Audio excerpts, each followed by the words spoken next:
En esos modelos que nosotros hemos trabajado en la IES y la ILM, se asume que al ser bienes sustitutos, cuando tú devalúas o deprecias el tipo de cambio, el bien que se importa se encarece y el bien nacional se abarata, ¿cierto? Y por eso se sustituye. Entonces caen las importaciones y suben las exportaciones, entonces se corrige el saldo en la balanza comercial. ¿Eso pasa en la lógica que dice el autor? A ver, opiniones. ¿Qué pasa? Cuando devaluamos, nosotros exportamos más bienes industriales de consumo final y importamos menos bienes industriales de consumo final. ¿Por eso caen las importaciones? ¿O por qué?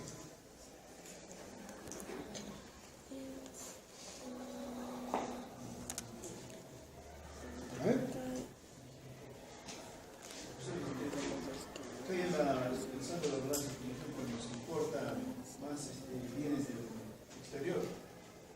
Para corregir esto, lo que hace la autoridad monetaria es intervenir en el mercado de tipo cambiario, haciendo caer el nuevo tipo de cambio real, es lo que abarata las importaciones.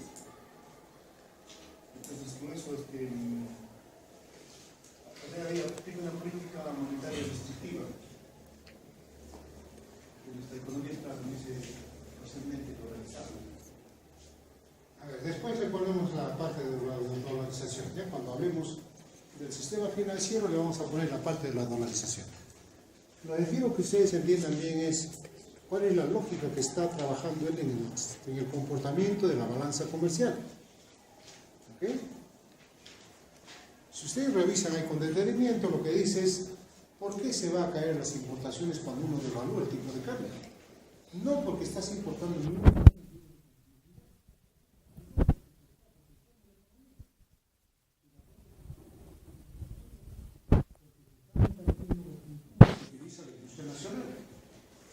¿cierto? Por eso está ahí, vuelvo a repetir, no se está cayendo las importaciones porque estamos importando menos bienes de consumo final, sino que la economía nacional se recesa y al recesarse la economía nacional, al subir el tipo de cambio se recesa la economía nacional y entonces se importa menos insumos y hay una recesión, ¿cierto? Entonces, eso es lo que hay que entender acá.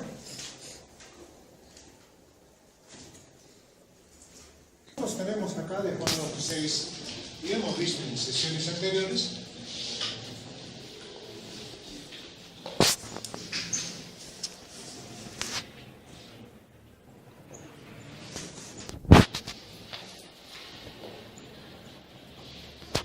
tenemos ese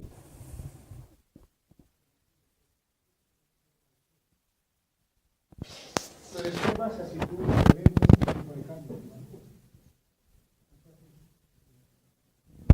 Tipo de cambio nominal, van a subir los precios industriales, ¿no es cierto? ¿Por qué? Porque está subiendo este componente. Y esto va a hacer que los salarios reales se contraigan. Esto va a contraer la demanda y esto entonces va a contraer la producción. Va a caer la producción de bienes industriales. Va a haber recesión, ¿cierto? O sea, va a haber incremento de precios y va a haber caída de producción. Eso es lo que se va a decir. Esta caída de producción, entonces, como utiliza insumos importados, la importación de insumos va a ser igual a ese componente, a ese coeficiente tecnológico AMSUI, que es cantidad de materia prima para producir un bien, multiplicado por X, ¿cierto? Entonces, si cae esta producción, va a caer las importaciones de insumos y por eso va a mejorar el saldo de la balanza comercial. Les reitero, acá lo que está observándose es de que de acuerdo a la estructura económica del país y de cómo se forman los precios, las importaciones de insumos se va a contraer porque está cayendo la producción nacional, se está recesando la economía nacional. Y vuelvo a decir, ahí no se está sustituyendo un insumo, un bien de consumo final por otro bien de consumo final. Ahí lo que está sucediendo es que se están encareciendo los costos, ¿cierto? Por eso es que relacionan estos dos. 2 puntos sobre el examen. Si yo devalúo el tipo de cambio y arriba está el tipo de cambio y acá también está el tipo de cambio, ¿esto se va a mantener constante? Esa es la pregunta. ¿Ese tipo de cambio real se va a mantener constante? ¿Sí o no? Porque alguien podría decir se compensa, ¿no es cierto? Si tú devalúas, sube el numerador y sube el denominador también. Y entonces el tipo de cambio real no varía. Pero el autor está diciendo, por si acaso, el tipo de cambio real depende de, o el saldo de la balanza comercial depende del tipo de cambio real y es positivo. Y lo que ustedes pueden ver acá es que se está recesando la economía. Está cayendo la producción, no está subiendo. Entonces acá viene la pregunta, pero es para entender un poco eso. Acá tú tienes el tipo de cambio real que él está manejando en el modelo, ¿cierto? En esa teoría.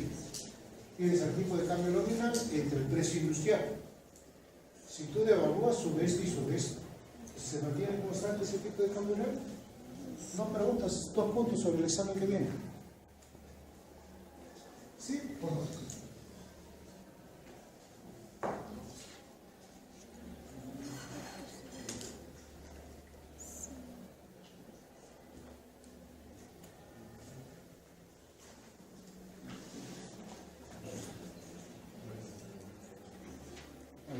Obregón Jóñez, ¿está?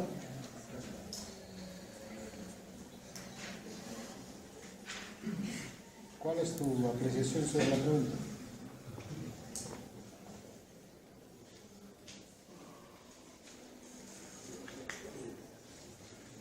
Miguel Torres, ¿está? Miguel Torres, ¿cuál es tu apreciación sobre la pregunta?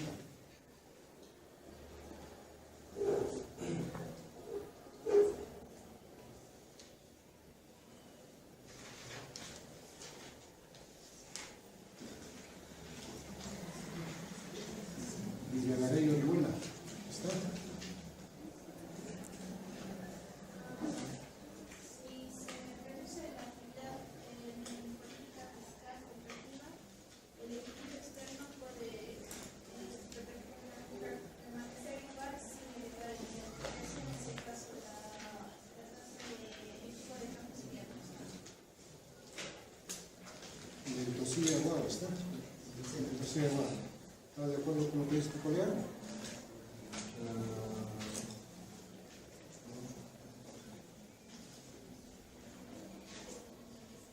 ¿Cuál es tu apreciación?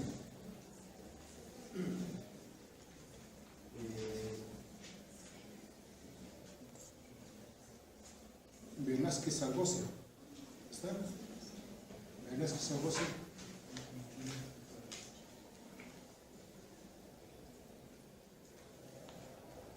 Toribio de la Cruz. A ver, ¿cuál es tu apreciación? 330. Ahora, fíjate, si vas a pagar $100,000, ¿cuánto vas a pagar? ¿Cierto? Eso es la variación. El tipo de cambio tiene ese tipo de impacto en la economía, ¿cierto? Por eso es que hay que saber elegir a quién elige, ¿no es cierto? No por odio ni por rencor, sino saber si el que va a dirigir realmente la economía, ¿cierto? La economía ahorita va a recesarse más de lo que se esperaba, ¿cierto?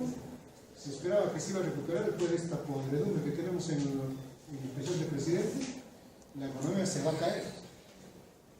Probablemente no crezcamos, inclusive podemos de repente hasta recesarnos más. Se esperaba crecer en 2%. Después de eso probablemente se recese a menos 1% por ahí. ¿No es cierto? Porque la pregunta es bien simple. ¿Qué inversor va a venir al Perú para querer invertir si todo el mundo le va a coimear, empezando el presidente? ¿Es cierto? Así de simple. Que el Perú es el único país que uno puede venir a invertir. Tienen cientos de países en todo el mundo en los que pueden ir a invertir, por si acaso. ¿Es cierto? Así que probablemente las inversiones, sobre todo extranjeras, se caigan. Sea cualquier sector, ¿no es cierto? Y esa caída de la inversión va a recesar la economía. Y eso se refleja inmediatamente en el tipo de cambio, ¿no? El tipo de cambio, si ustedes analizan, más o menos se ha depreciado en menos de 2 días, el 20% más o menos, ¿no? Hay una depreciación del 20%. Van a saltar precios, van a saltar tasas de interés activos, especialmente el que tiene endeudamiento en dólares, que ahora lo vamos a ver, se va a ver fusilado, ¿cierto? Si ustedes analizan este tipo de cambio, es como que no, se ajustó el 20%, esto va a subir el 20%, ¿cierto? Ahora, ¿dónde esto va a subir el 20%? Va a subir, pero no el 20%, ¿cierto?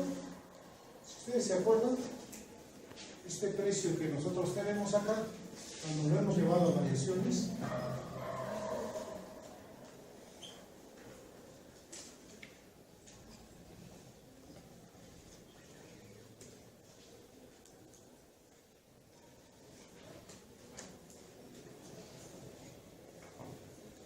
era eso, ¿cierto? Si este peso de los salarios era 0.40, este peso era 0.60, si este era 0.70, este era 0.30. El problema de nuestra economía es que la industria nacional utiliza alto porcentaje de insumos importados, ¿cierto? Pues en el trabajo práctico es lo que quiero que identifiquen, para que no me vayan a pensar que uno le está contando chistes, ¿cierto? Cuentos. Fíjense ustedes, en una pequeña empresa, ¿cuál es el peso de los insumos importados? Y es altísimo. Que lleva un 40% ya es una fuerte dependencia con el exterior, ¿cierto? Entonces, si esto se ajusta, esto no se ha ajustado es 0, esto es 0, se acaba de ser, vamos a que sea 0.3, esto es multiplicado por 0.2, ¿no? Que sea devaluado en 20%. ¿En cuánto va a variar el precio de usted? 0.3 por 0.2. En eso va a variar, ¿cierto? Más o menos el 6% va a variar sus precios. Entonces, esto se va a ajustar el 6%. Pero esto se está incrementando el 10%. Entonces, este tipo de cambio va a subir. ¿Okay? Bueno, repetir, ¿qué cosa está captando ese tipo de cambio real? La estructura económica de un país, las relaciones que hay entre el exterior y el interior y la economía nacional. ¿Qué tipo de bienes, qué tipo de insumos se producen y se exportan y se importan?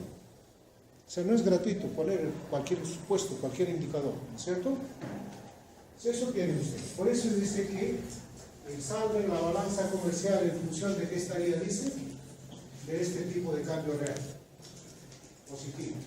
Si se devalúa el tipo de cambio real, dice, va a contraerse las importaciones por este fenómeno que hemos visto y probablemente dice se ve incentivar las exportaciones. Aunque vuelvo a repetir, si estamos hablando de exportaciones mineras principalmente, la pregunta es si el tipo de cambio tiene que ver algo en las exportaciones mineras. La pregunta es simple, ¿por qué el tipo de cambio nominal? Cualquier tipo de cambio juega un rol importante de las relaciones entre la economía nacional y la economía internacional. ¿Por qué juega ese rol? Juega un rol importante. Hemos visto en el modelo de la IES y la LM porque establece la relación del flujo, o regula en todo caso, el flujo de bienes del exterior y del interior, de la economía nacional con el internacional. Una devaluación, como señalamos, se abarata el otro y se encarece el otro y se genera ese flujo, producto de una devaluación. Pero si no estamos hablando de exportaciones de minerales, la pregunta es, ¿una devaluación hará que exportemos más minerales? Esa es la pregunta. ¿Es cierto? Y lo que ustedes pueden ver que no va a jugar ese rol, porque las exportaciones ¿de qué dependen? De los precios internacionales. Y los precios internacionales están en dólares, no están en soles, ¿no es cierto? Y el tipo de cambio nominal casi no juega ningún rol. De repente, para las ganancias expresadas en soles sí puede suceder, puede servir, pero para explicar el comportamiento de las exportaciones, el tipo de cambio casi nada juega. ¿No es cierto? Vuelvo a repetir, ¿por qué? Porque las exportaciones están fijadas en dólares. Y nosotros no importamos ese mismo bien, exportamos otro tipo de insumo. Entonces, por eso es que las exportaciones no se van a ver afectadas, pues casi con una devaluación. Uno dice, pero probablemente si exportaríamos bienes industriales, podría verse afectado, sobre todo la parte de lo que es la agroindustria exportadora, ¿no? Pero si hablamos del sector minero exportador, prácticamente las exportaciones no se ven afectadas. Entonces, como que las exportaciones se mantienen constantes y las importaciones se contraen, entonces el saldo de la balanza comercial se hace positivo. Pero ojo que es distinto a la lógica que está arriba, ¿cierto? Entonces, este tipo de cambio real, por eso es que dice que el saldo de la balanza comercial va a tener una relación positiva con ese tipo de cambio real, ¿cierto? ¿Qué otra variable está explicando el saldo de la balanza comercial?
El nivel de precios estaría explicando este saldo de la balanza comercial. Ustedes tienen este gráfico en el modelito, en el artículo, ¿cierto? Abajo lo que ustedes tienen es el saldo de la balanza comercial. El punto de origen se asume que el saldo de la balanza comercial es cero, es decir, el saldo de la balanza comercial está en equilibrio, ¿no? Acá exportaciones es igual que importaciones. Si vienen para acá, el saldo de la balanza comercial es negativo, eso quiere decir que las exportaciones es menor que las importaciones, y acá las exportaciones es mayor que las importaciones.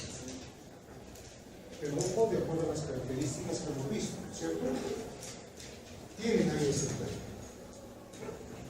En el eje de la ciencia lo que ustedes tienen es la tasa de crecimiento de los precios, o la inflación, se podría llamar, ¿cierto?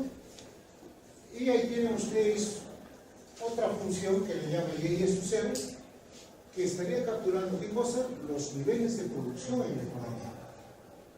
¿Qué quiere decir eso? Por ejemplo, si tú estás produciendo esta cantidad, como F1, o F2, o F3, el nivel de producción es el mismo, ¿cierto? O sea, en todo el locus de punto, en los puntos que unen la recta Y es cero, el nivel de producción está constante, ¿cierto?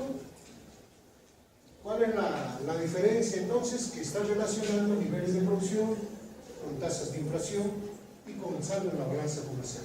Por ejemplo, en este punto, F2, acá hay una tasa de crecimiento, llamémoslo su cero, ¿cierto? Eso puede ser una inflación, vamos a poner del 4 al 3% o 5%, ¿cierto? Vamos a poner 3%.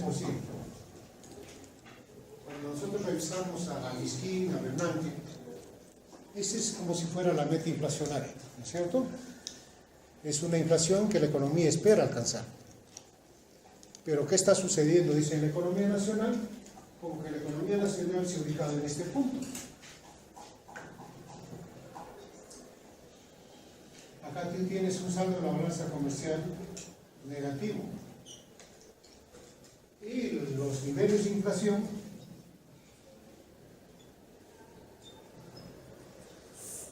si este es 3, este será pues 1% o 2%, ¿cierto? Está por debajo de la meta inflacionaria. ¿Ok? Entonces, él señala que la economía estaría por acá. Y es lo que más o menos se observa, ¿cierto?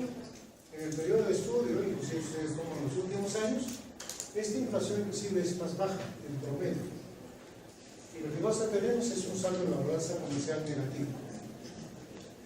¿Okay? ¿Qué cosa está tratando de explicar acá? Voy a repetir. El sector real de la economía, la producción de bienes y servicios, su relación con el comportamiento de los precios y su relación con el saldo en la balanza comercial. ¿Okay? Eso es lo que está tratando de capturar este gráfico, el sector real. Y después lo va a relacionar con el sistema financiero. Por eso primero quiere entender cómo funciona el sector real de la economía peruana para después relacionarlo con el sector financiero. ¿No? Y ahí sí va a aparecer el concepto de economía dolarizada, con dos subsistemas, etc. Entonces lo que el autor señala es de que si está la economía acá, entonces uno puede venir al punto F sub 2 o al punto F sub 4, ¿cierto? Si vas al punto F sub 2, la pregunta es ¿para qué quieres ir hacia F sub 2? Si es que quieres corregir el saldo en la balanza comercial. Vuelvo a repetir, ¿qué problema nos puede llevar este saldo en la balanza comercial negativo? Nos puede llevar fácilmente a pérdidas de reservas internacionales y eso después puede obligar a procesos deflacionarios, ¿cierto? O sea, disculpen, a procesos devaluatorios. Y al hacer esa devaluación, entonces uno va a tener incremento de precios. Pero lo que nosotros estamos viendo, de acuerdo a la lógica que tiene, inclusive puede recesar la economía, ¿cierto? Es decir, no quieres recesar la economía, quieres seguir creciendo a la tasa que estás creciendo, eso implica pasar de F sub 1 a F sub 2. Vas a seguir creciendo a la misma tasa que estás creciendo, va a corregirse el saldo en la balanza comercial, pero vas a tener un incremento de precios. ¿No? Va a haber inflación. De lo que está al 1%, un punto va a ir hacia el 3, 4, 5, 6% de inflación. ¿Cierto? Esa es una alternativa, dice. Y así puedes corregir el saldo en la balanza comercial. ¿Cierto? La otra alternativa es que tú pases de F1 a F4. Y si tú quieres hacer eso y la idea es que no exista un proceso inflacionario, ¿qué cosa puedes hacer? Dice, simplemente recesar la economía nacional, ¿cierto? Tú recesas la economía nacional y entonces va a haber este proceso de contracción de la producción, vas a corregir el saldo en la balanza comercial y vas a tener un proceso deflacionario, ¿cierto? O sea, la inflación no va a subir, se va a mantener en una inflación muy baja. La pregunta es ¿por qué? Pues cuando tú recesas, caen las importaciones, se recesa la economía, ¿no? Al devolver el tipo de cambio real, se recesa la economía, esto es esto, cae esta producción, porque está cayendo la producción de bienes industriales, producto de un incremento del tipo de cambio. Esto ha incrementado los precios y esto ha hecho que se contraigan los salarios reales y esto genera esa caída de producción. Recesa la economía, ¿no es cierto? Al recesar la economía tú importas menos y entonces corriges el saldo en la balanza comercial y pasas a este punto. No incrementas precios, puedes entrar inclusive en procesos deflacionarios, no incrementas precios, cae la producción y corriges el saldo en la balanza comercial. Y ahí están, dicen las alternativas, de acuerdo a la estructura económica del país, ¿cierto? Inclusive, dice uno, se puede ubicar en algún punto, como de repente F5 o F6. ¿Eso qué quiere decir? Que uno puede elegir un cierto grado de recesión y un cierto grado de inflación y corregir al mismo tiempo el saldo de la balanza comercial. Si uno se pone, por ejemplo, en este punto, como F sub,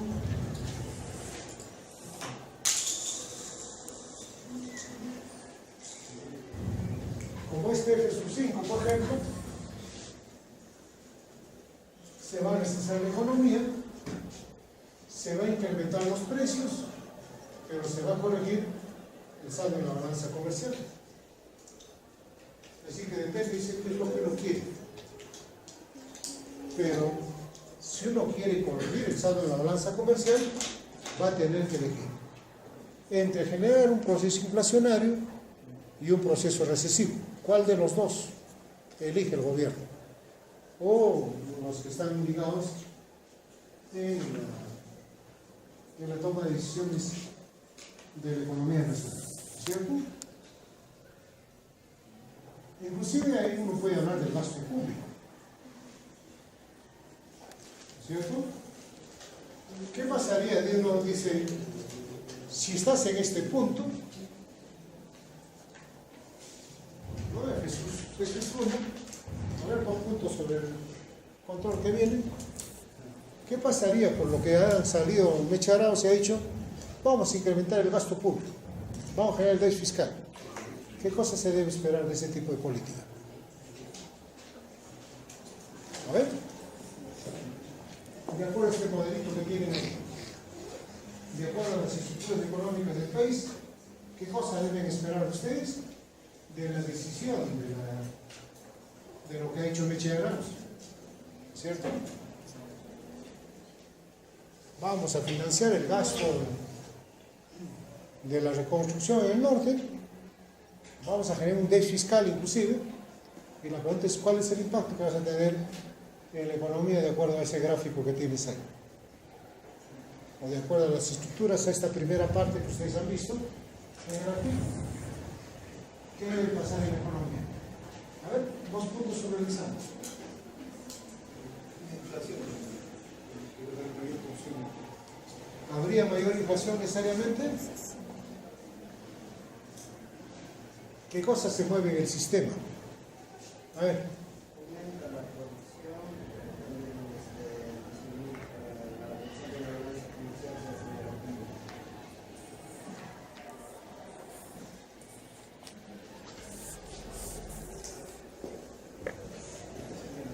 ¿Cuál es su apellido? Romero.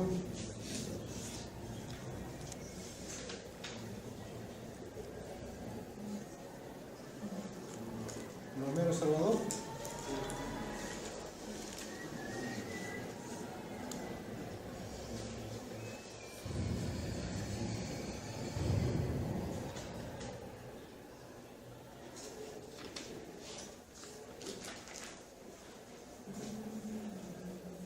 De acuerdo a este modelito y de acuerdo a lo que espera Mecharao, más o menos debe suceder lo que ha dicho el colega, ¿no? Su colega de ustedes.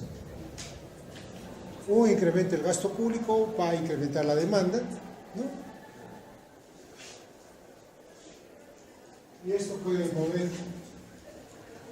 vamos a hacer otro gráfico para no...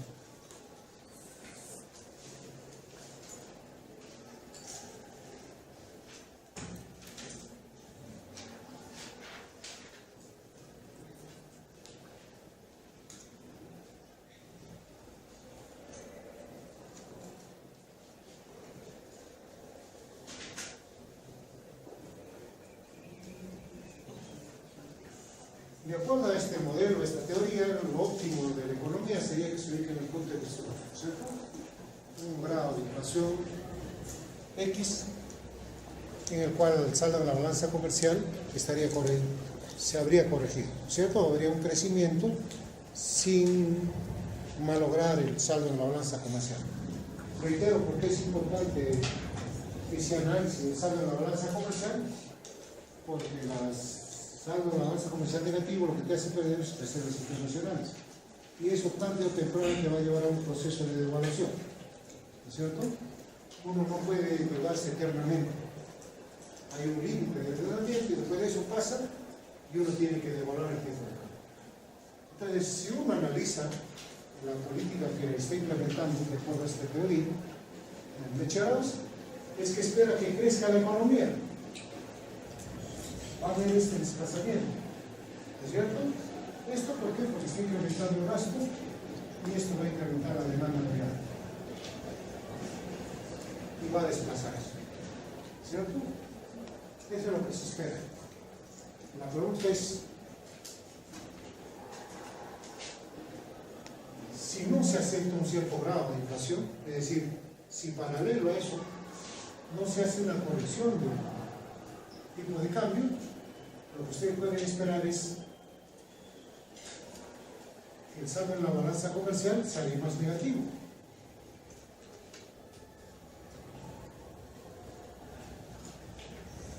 De lo que era su cero,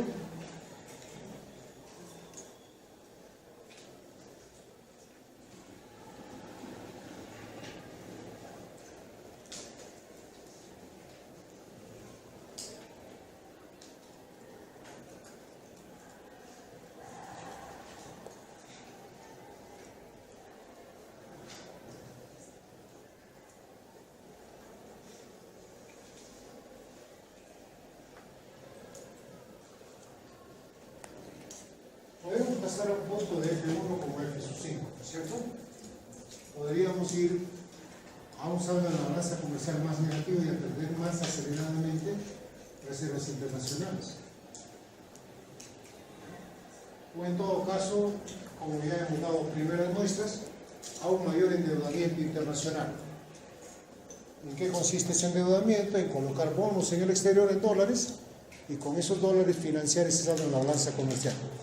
Pero vuelvo a repetir, eso no es gratuito porque va a ser tarde o temprano, vas a tener que devolver eso, más los intereses. Es como una familia que se presta 10 soles, va a tener que devolver los 10 soles más intereses.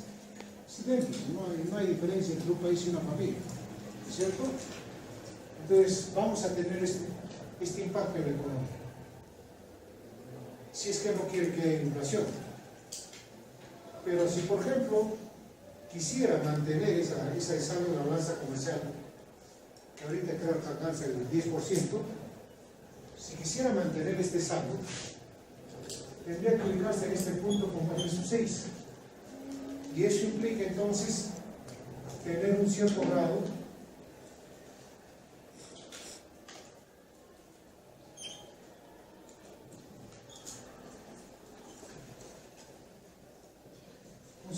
de incremento de precios, ¿cierto? Es decir, yo me voy a ubicar en este punto F6, la pregunta es ¿qué cosa estoy haciendo en F6? Estoy manteniendo el saldo en la balanza comercial que me dejó el gobierno anterior. ¿Es 10% o 10%? ¿5% o 5%? Voy a mantener ese saldo en la balanza comercial negativo. ¿Voy a perder reservas internacionales? Sí, voy a perder reservas internacionales. Pero quiero mantener este saldo, ¿cierto? Este porcentaje. Entonces, ¿qué cosa tengo que hacer? Un cierto grado de devaluación para que suban los precios. Entonces, como que la economía crece con un cierto grado de inflación y se ubica en un punto como el F6.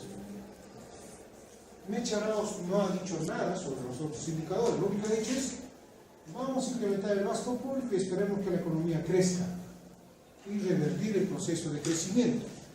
Se ha referido solamente a este proceso, pasar de acá a acá. ¿Cierto?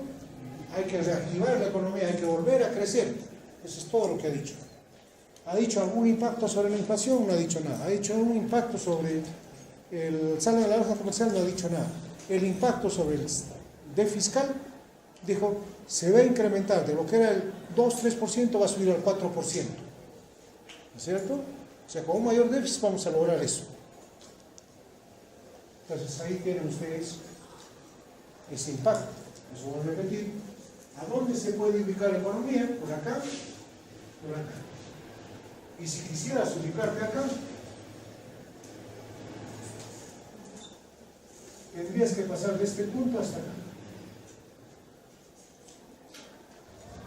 Ahí tendría que equiparar el tipo de cambio, equiparar a que corrige el saldo de la balanza comercial y habría un crecimiento con devaluación, con inflación.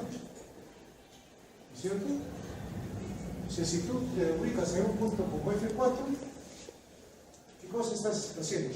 Está creciendo la economía, de Y es 0 y es 1, estás corrigiendo el saldo de la balanza comercial, pero estás teniendo a la vez una inflación.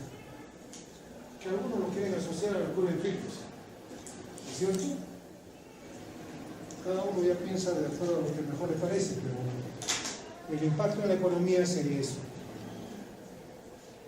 ¿Dónde te ubicas? No ha dicho la ministra. En F5, F6, F4, ¿a dónde? No ha dicho. Solo ha dicho mayor déficit fiscal y crecemos. Y eso es todo. La pregunta es, ¿se puede lograr eso o sí se puede? Entonces, del sector real. Es decir, la producción de bienes y servicios está explicado de esa manera, en esa teoría, ¿cierto? Es decir, todo esto está capturando la dinámica del sector real. Ahora vamos a pasar a lo que es el sector financiero, ¿no? Y vamos a ver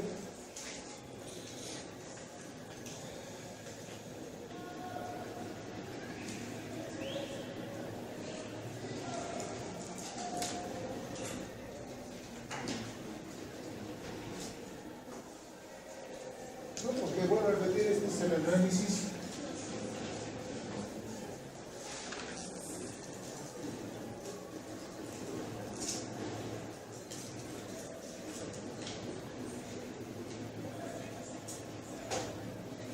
del sector real de la economía.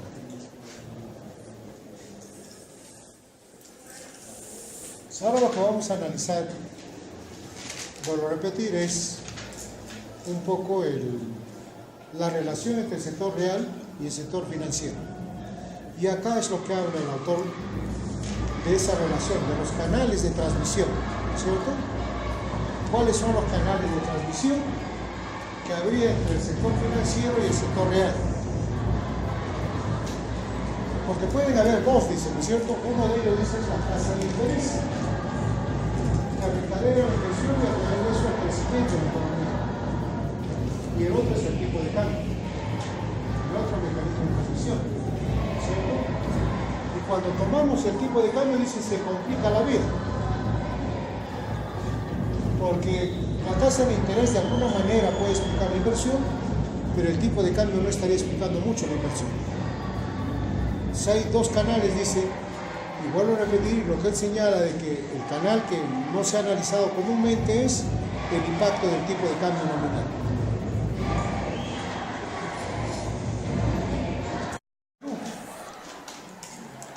Pero el Diego Perón no puede explicar pues semejantes tasas de interés en la economía nacional, ¿cierto? Para poder explicar entonces eso va a construir este sistema financiero. Y vamos a ver algunos de los supuestos que se tienen. ¿Cuáles son los supuestos, los principios que sustentan este sistema financiero?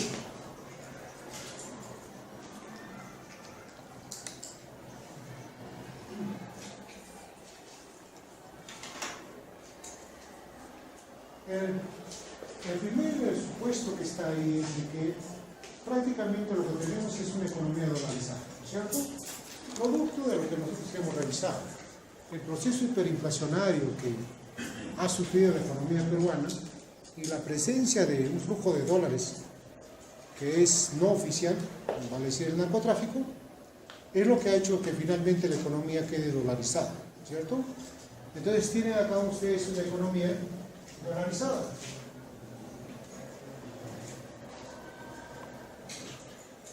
Esta economía dolarizada, ¿en qué se va a reflejar? En dos subsistemas financieros. Un sistema financiero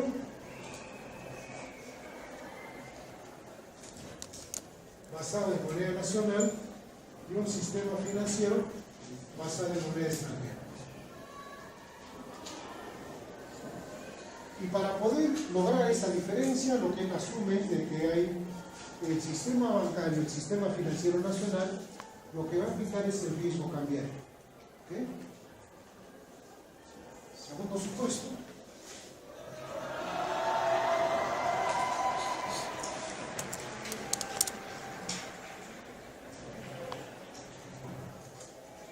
Esto de repente repente el ejemplo que ha servido ayer, o el ejemplo que hemos tenido de la devaluación puede servir, ¿no es cierto? Cuando uno analiza qué cosa es el riesgo cambiario, ¿a qué se está refiriendo? Vamos a suponer que hace una semana yo hubiera recibido $100 como depósitos, ¿ok? Y estos $100 al tipo de cambio yo lo cambio y lo presto $323.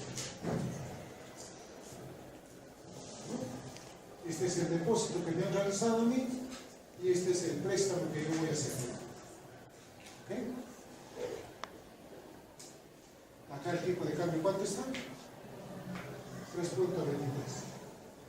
Vamos a suponer que le hemos puesto una tasa de interés del 1%.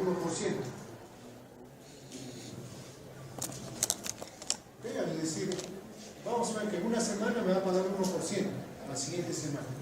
Y acá sería 3.1%, sería 3.242,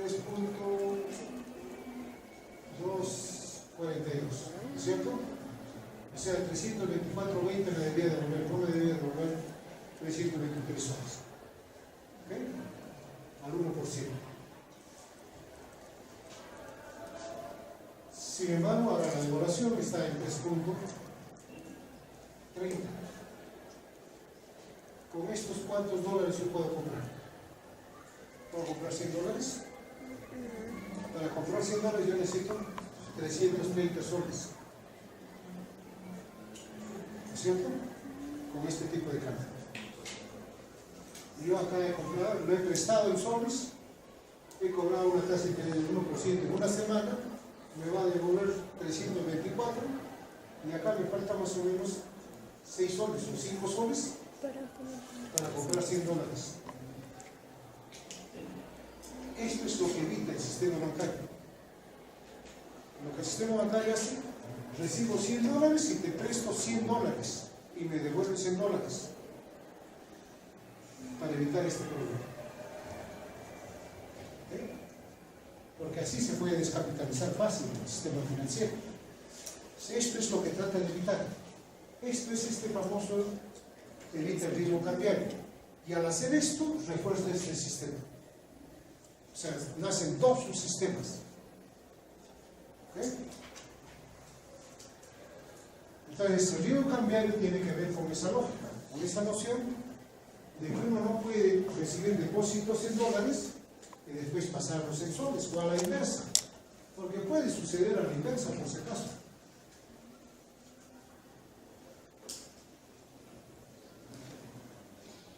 ¿Cómo sería la inversa? Yo recibo $100, lo presto, ¿no? Con esos 323 yo compro $100. Después de una semana me devuelven y se devalúa. ¿No es cierto? ¿Cuántos dólares puedo yo, o de esto que se devuelve? ¿Cuántos dólares tendría que comprar yo? A ver. Vamos a poner al revés, porque vuelvo a repetir, puede suceder ambas cosas, ¿cierto? Yo recibo $100, al tipo de cambio 3.30, esto me presta 330 soles, con esto yo compro $100, ¿cierto? Ahora va a haber una devaluación, o una apreciación, al revés, ¿cierto? Va a venir a 3.23. Con 3.23, con estos 330, ¿cuántos dólares podrías comprar?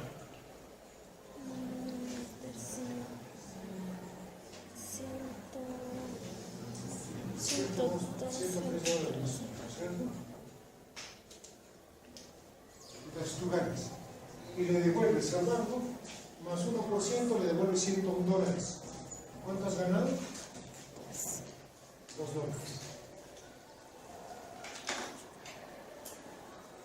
Eso es lo que trata de evitar el sistema financiero. Si el sistema financiero trata de evitar de que juegue con el sistema, con estos rubros, con estos movimientos de tipo de cambio. Entonces, cuando evita el riesgo cambiario, simplemente lo que hace es consolidar dos subsistemas. Un sistema basado en moneda nacional y un sistema basado en dólares. ¿Eh? Entonces, ahí queda fijo el sistema. Se van a mover. Cuando uno analiza actualmente en la economía nacional qué pesos tienen estos, más o menos el 60% está explicado en manejo en dólares y el 40% en moneda nacional. ¿Cierto?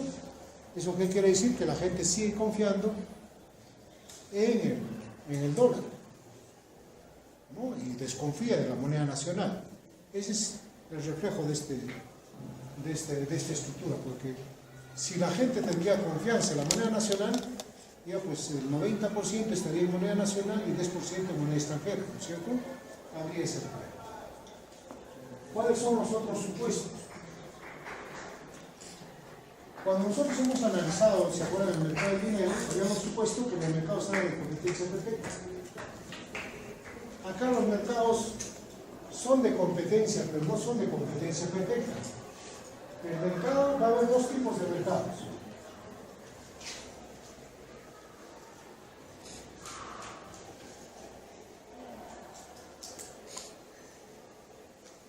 Un mercado de competencia, pero que va a competir por precios.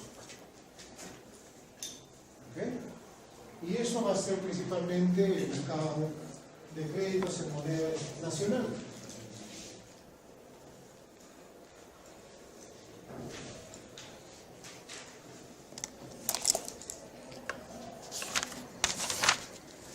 Este es el mercado de moneda nacional. Y el otro mercado de precios fijos. Esto va a ser la moneda extranjera. ¿Okay? Si hacemos un pequeño gráfico,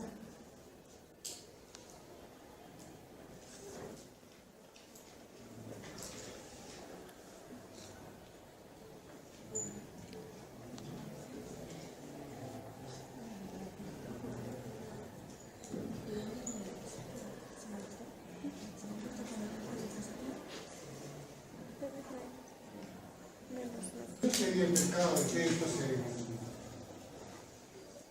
en moneda nacional. ¿Okay? En este mercado entonces de moneda nacional, créditos en moneda nacional, ¿qué cosa se va a determinar? La tasa de interés activa. ¿Okay? Mientras que en el caso de la moneda extranjera, su mercado va a ser como si fuera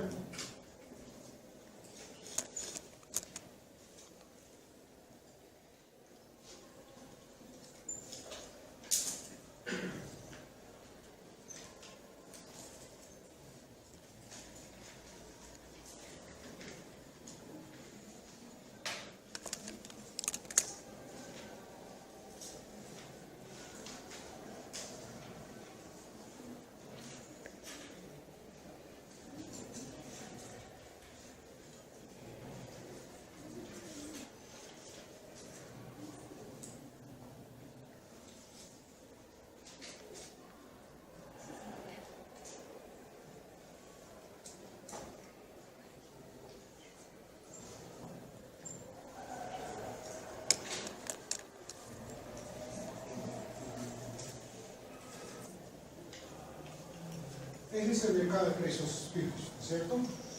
La pregunta es ¿por qué? Porque el mercado de créditos en moneda extranjera, la tasa de interés se determina en el mercado internacional. Eso no se va a determinar en el mercado nacional, ¿cierto?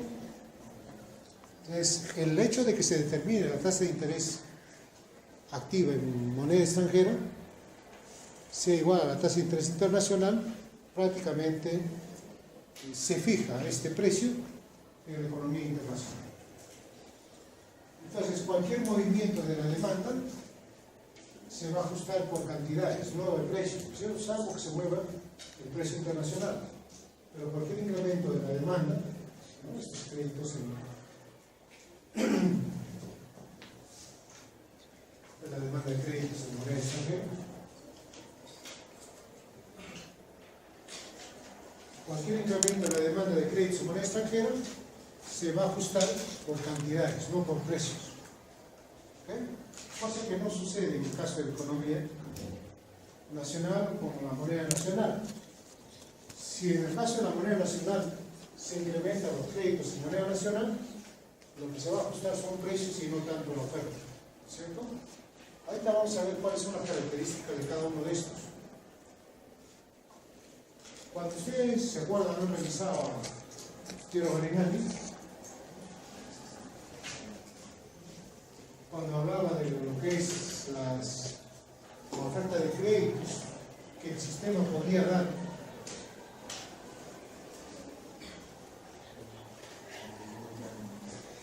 la pregunta es, ¿cuándo, por ejemplo, esta función de oferta de dinero, ¿no? En este caso la oferta de créditos, podría tener esta forma?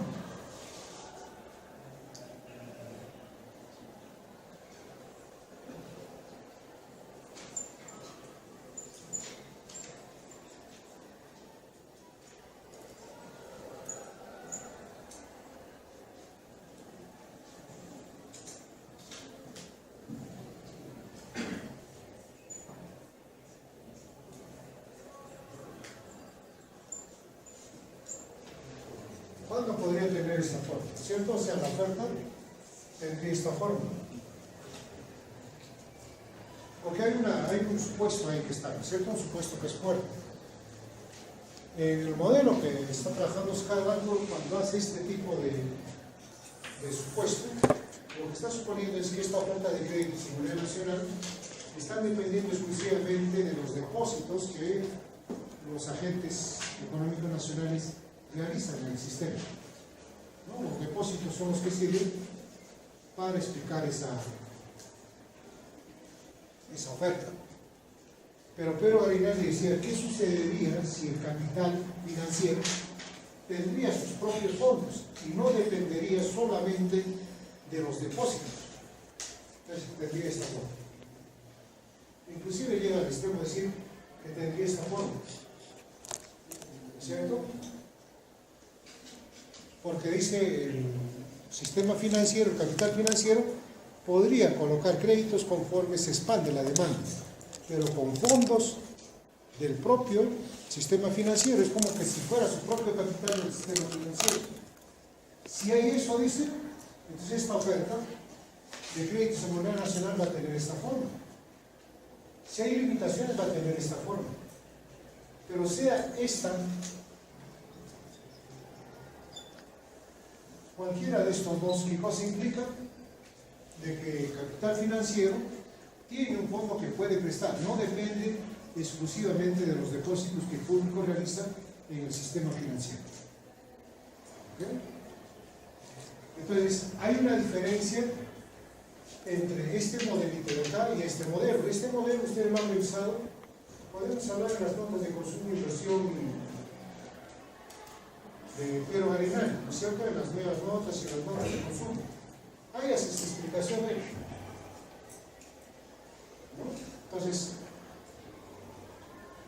este supuesto no es lo mismo que está acá en el análisis que hace Arturo y Mendoza. Acá se está suponiendo que esta oferta depende exclusivamente de los depósitos en el sistema. Y si es así, entonces esta oferta de créditos va a depender del total de depósitos que realiza el sistema, menos los encajes, ¿cierto? ¿Cuánto de encaje va a exigir el sistema? Se mantenga en la Reserva Federal o en el Banco Central de Reserva. Estos encajes va a depender pues, de una tasa de encaje y del total de depósitos, ¿cierto? Esta tasa de encaje puede ser, por ejemplo, el 20% del total de depósitos que se realiza, que es 1000, entonces el encaje será pues 200, ¿cierto? De los 1200 tiene que depositarse en el Banco Central de Reserva como encaje. Los 800 se pueden prestar, ¿no? Y eso sería esta oferta, ¿cierto? Habría esa relación entonces entre el total de depósitos y la oferta de créditos.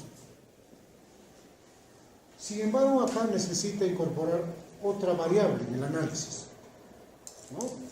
¿Y cuál es esa otra variable?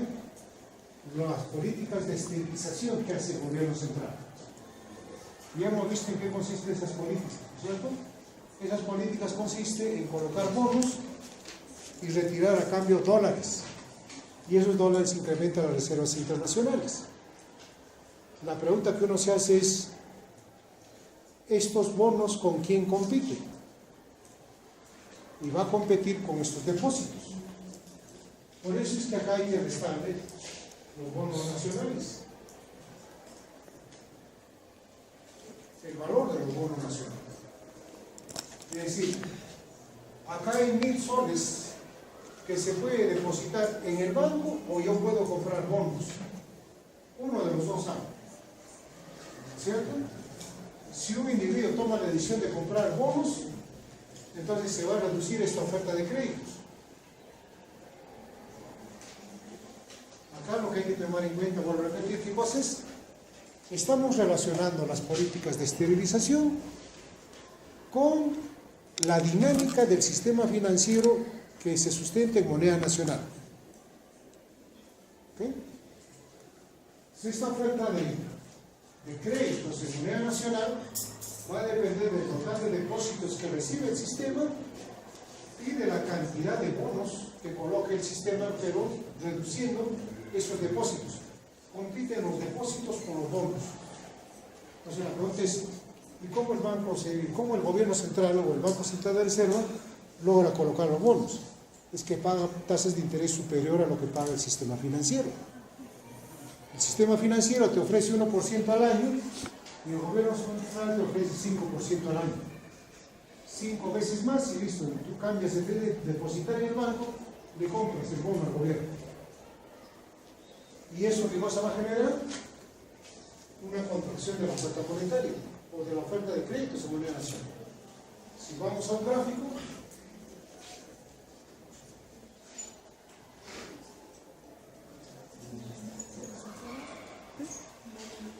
si el gobierno coloca bonos, esto se va a contraer.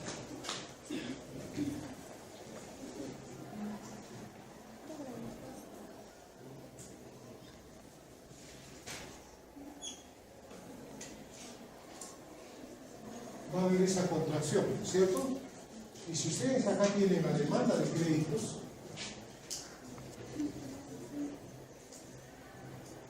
entonces la tasa de interés activa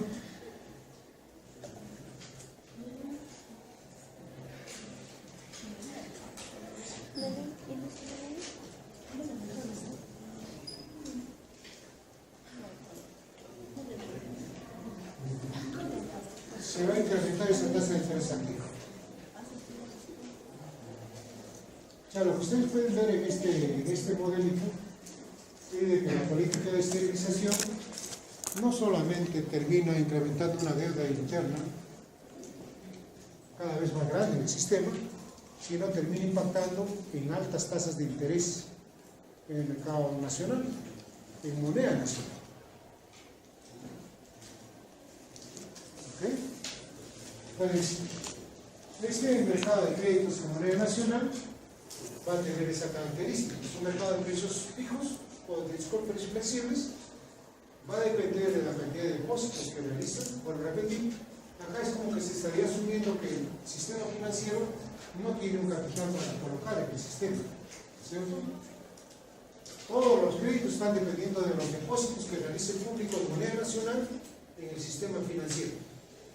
Sin embargo, esos depósitos van a competir con los bonos, con las colocaciones que hace el sistema en el sistema por parte del gobierno para esterilizar, por si acaso, el flujo de capitales.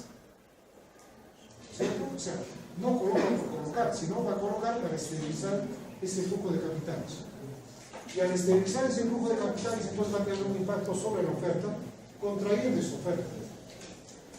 Al contrario, esa oferta va a tender a subir las tasas de interés activa en moneda nacional. ¿Sí?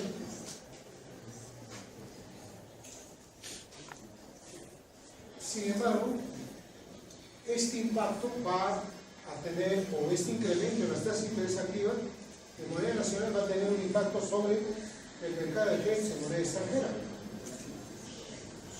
porque ese es el otro supuesto. Los bienes son sustitutos cercanos. No son sustitutos perfectos, pero sí son muy cercanos, ¿cierto?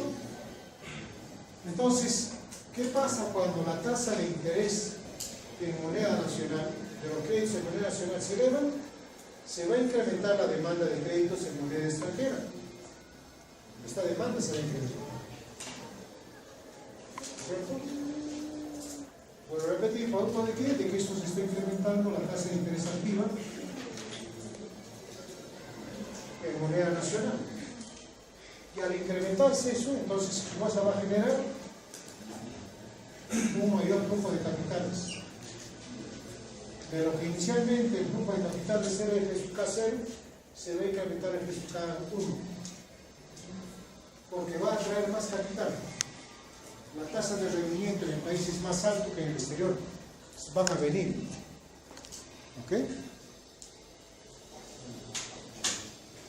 La pregunta es ¿por qué se establece esa relación entre el sistema financiero de moneda nacional con el sistema financiero de moneda extranjera? Porque son sustitutos cercanos. Vuelvo a repetir, no son sustitutos perfectos. Son sustitutos muy cercanos. Y al haber esa sustitución, va a generar ese tipo de movimiento.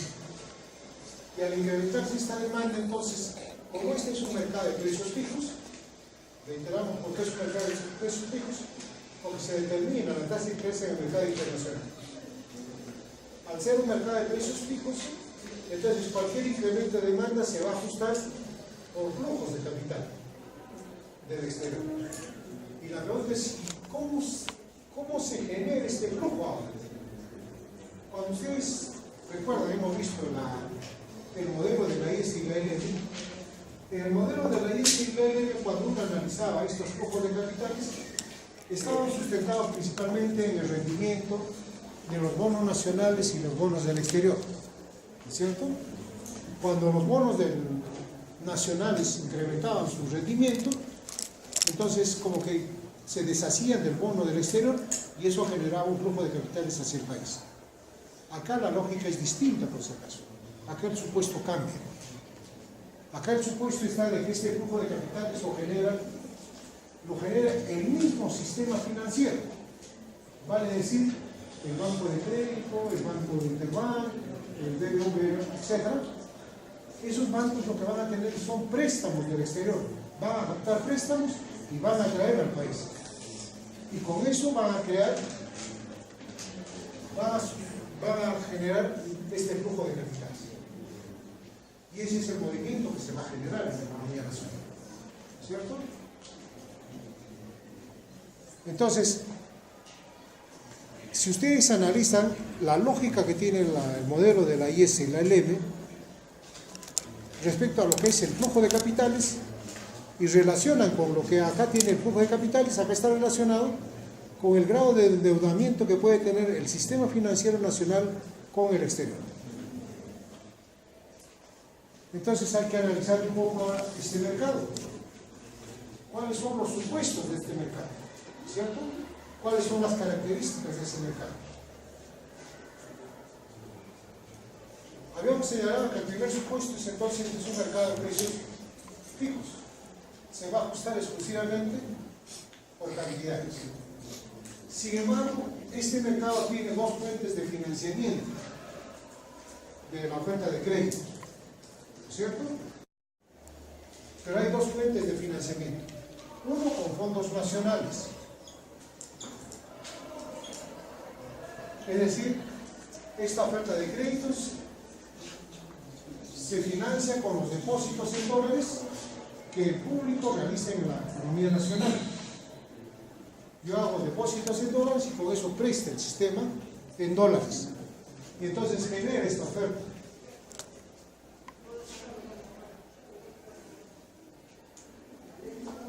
¿Por qué le hemos puesto una pendiente positiva? Porque esa oferta de crédito sí está en función a la tasa de interés pasiva en moneda nacional. Mayores tasas de interés pasiva puede ser que la gente deposite más y se incremente esta oferta. ¿No es cierto? Si no se modifica esa tasa de interés pasiva, esta se va a mantener constante acá. Pero esta es esta fuente. O sea, estos créditos en moneda extranjera una parte de estos créditos se va a financiar con fondos nacionales. ¿Ok? La otra parte va a ser con créditos que el sistema financiero capta en el mercado internacional. Esos créditos, por si acaso, no están sujetos a tasas de encaje. La pregunta es, ¿por qué no está sujeto a tasas de encaje? A ver, 2 puntos sobre el examen. ¿Alguien le ha entendido al autor?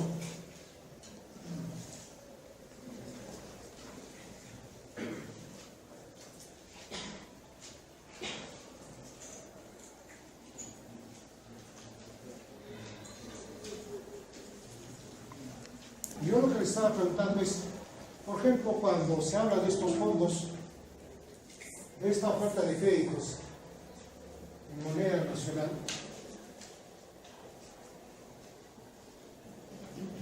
con fondos, ¿no? ¿Qué cosa es eso? El total de depósitos que realiza el público en los bancos, en el sistema bancario, menos las tasas de encaje. En dólares, estos son en dólares, ¿no es cierto? Entonces, estas tasas de encaje igual a qué va a ser, los encajes igual a qué va a ser, a la tasa de encaje por el total de depósito. Entonces, estos depósitos están sujetos a encaje, igualito que en el caso de la moneda nacional. Estamos hablando de esta parte. Y la pregunta es, ¿y esta parte? ¿Cierto? Porque esto es el total de créditos que se va a colocar en el sistema. Este flujo de capitales, ¿quién lo genera? ¿Quién lo trae hacia el país? El propio sistema financiero. Pues es el banco de crédito, es Interbank, es BBVA, Scotiabank, cualquier banco que tenga ese movimiento internacional. Él puede traer que son dólares y prestarlo en el sistema. ¿No es cierto? Entonces genera ese flujo. Y la pregunta que le estaba haciendo es, ¿estos flujos de capitales están sujetos a encajes? Porque estos depósitos sí están sujetos a encaje. Los depósitos en moneda extranjera, por si acaso que nosotros hacemos, es privado, no es público. Pero están sujetos a encaje. La pregunta es, ¿por qué los créditos que trae el sistema financiero no están sujetos a encaje?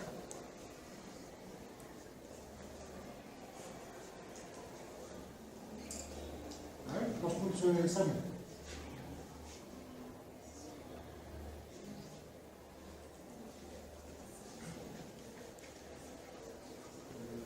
La pregunta que acá se hace es bien simple, ¿no? Esos créditos que trae el sistema financiero se convierten en depósitos en el sistema financiero, se convierten en una cuenta del banco de crédito, en una cuenta del Interbank, en una cuenta de Scotia. No se convierten en cuentas, por si acaso. Porque ellos aparecen como créditos que han recibido del sistema financiero internacional. Y en ese sistema ya tienen sus tasas de encaje. Por eso es que no están sujetos a encaje. ¿Cierto? De tal manera que entonces, si ellos se prestan $1,000, esos $1,000 entran para que coloquen en el sistema. Va a depender mucho del comportamiento del sistema financiero frente a la dinámica del sistema financiero nacional. Pues acá la pregunta es bien simple, ¿no? Si tú empiezas a tener este tipo de política de esterilización, donde los créditos, la oferta de créditos en moneda nacional se reduce y empieza a subir la tasa de interés, y esta demanda se empieza a expandir, y como hay un libre mercado, los bancos traen para cubrir este déficit. La pregunta es, ¿podrá pararse esa espiral? ¿No es cierto? Porque conforme esta tasa de interés suba, ese flujo de capitales va a seguir viniendo hacia el país. Y si vienen esos flujos de capitales, el Estado va a querer esterilizar eso. Y al querer esterilizar, va a retroalimentar este proceso. Y y vamos a llegar a las tasas de interés que tenemos en la economía nacional. Altas tasas de interés. Así que eso no es un riesgo Perú, por si acaso. Ese es producto de la política de estabilización y el tratamiento al sistema financiero nacional que se le quiere dar. ¿Okay? Es que no es gratuito que tengamos altas tasas de interés. Por eso cuando uno se pregunta, cuando hace su tesis, dice, ¿y por qué tienes altas tasas de interés? No, ese es el riesgo Perú. ¿Es riesgo Perú o es manejo de la política monetaria? Es el manejo de la política monetaria, por si acaso no es riesgo Perú. Es alto porque tenemos ese tipo de política, ¿cierto? Y el sistema está dolarizado y tenemos esos dos modelos. De manera que entonces este mercado de créditos en moneda extranjera tiene dos fuentes, fuente nacional, fuente extranjera. La dinámica de este mercado es que se ajusta por cantidades, no se ajusta por precios. Si por ejemplo la tasa de interés internacional subiera, se va a contraer este flujo de capitales, ¿cierto? Y ese va a ser el impacto que se va a tener en la economía nacional. Bien, ahora veamos entonces cómo funcionan estos dos sistemas. Veamos primero lo que es el mercado financiero en moneda nacional.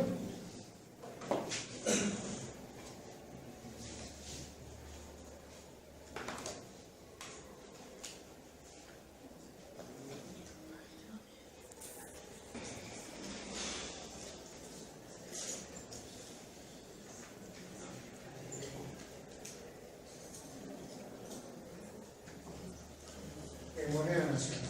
¿Okay? Vamos a ver. Esto está en la segunda parte del artículo que ustedes están revisando. Y en esta segunda parte lo que ustedes tienen es prácticamente ya no en función en variables explícitas, ¿no es cierto? O sea, en funciones explícitas, sino está construido en base a funciones implícitas. ¿Ok? Porque lo que hemos estado haciendo acá es explicitar qué tipo de función era una función lineal, realmente se explica que eran funciones lineales, ¿no es cierto? En cambio, cuando los autores empiezan a desarrollar el sistema, lo que hacen es llevarlo a una función implícita, es decir, cualquier función puede cumplir el papel de la función de oferta y la función de demanda, ¿no? Entonces, vamos a analizar a ver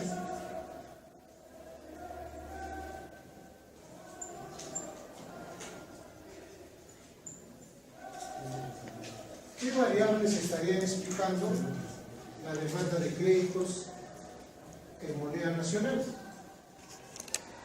Y entonces lo que ustedes tienen es ahí primero la tasa de interés activa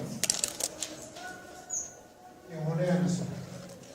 Y acá como cualquier función de demanda, si sube el precio, se contrae la demanda, y si cae el precio, se eleva la demanda. ¿Qué tipo de relación hay? Hay una relación inversa, ¿cierto? A mayor tasa de interés activa, menor demanda de créditos en moneda nacional. Va a aparecer el precio sustituto del bien sustituto, ¿cierto? ¿Y esto cuál es?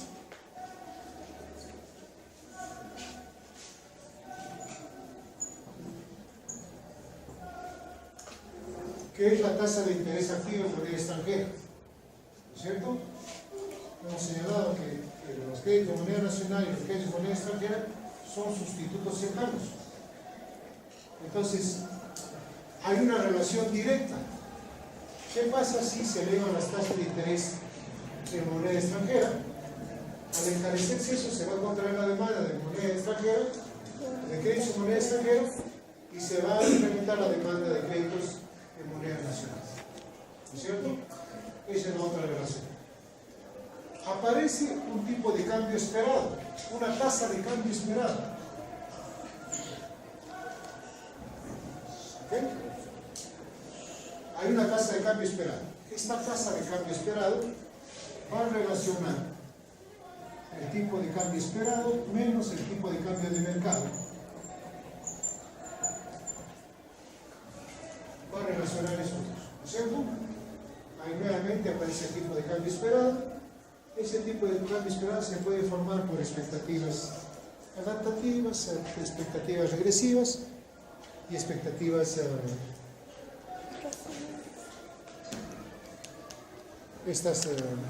adaptativas, ¿no es cierto? Cualquiera de las tres formas se puede formar eso. Sacar la pregunta es bien simple para poder establecer el signo acá arriba. ¿Qué tipo de relación debe haber con ese tipo de cambio? Con esa tasa de cambio esperado. Ojo, dice tasa de cambio, no dice tipo de cambio esperado. Y la tasa de cambio esperado relaciona estos dos. ¿Sí? ¿Qué pasa si, por ejemplo, el tipo de cambio esperado se eleva?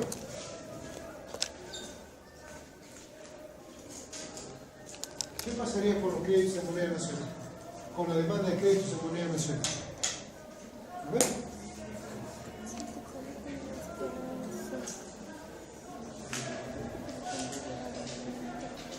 ¿Qué dice el otro? Ahí lo tiene, por si acaso. Revisen sus fichas. Los artistas.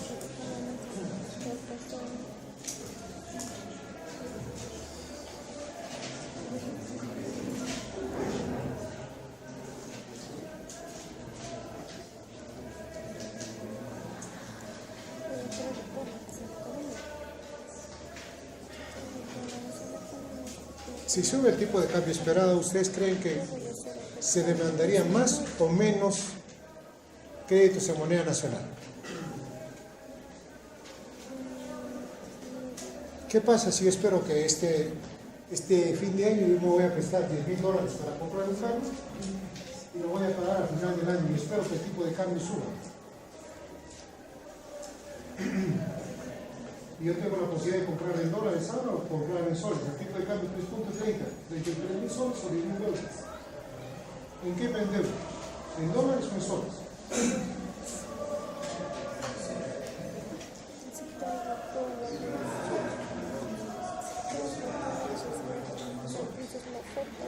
Claro. Uno tendría que darse en soles, ¿no es cierto? Porque si yo estoy esperando que el tipo de cambio suba, entonces los créditos en moneda extranjera se hacen más caros. Y relativamente a los créditos en moneda nacional se hacen más baratos, ¿no es cierto? Si hay un tipo de cambio alto, acá lo que debe esperarse es que esta tasa de cambio va a elevar. ¿Qué tipo de relación va a haber? Positivo. ¿No es cierto? Vamos a repetir, están relacionando los dos sistemas, los dos subsistemas. ¿Ok? Esto también se puede reemplazar, por si acaso, por un tipo así.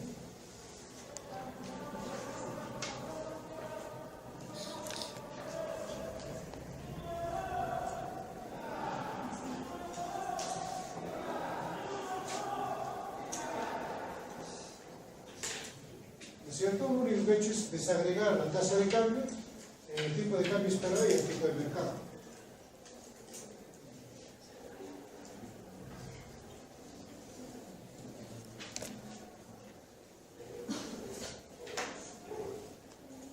Bien, a ver. Espero que lo revisen más con detalle el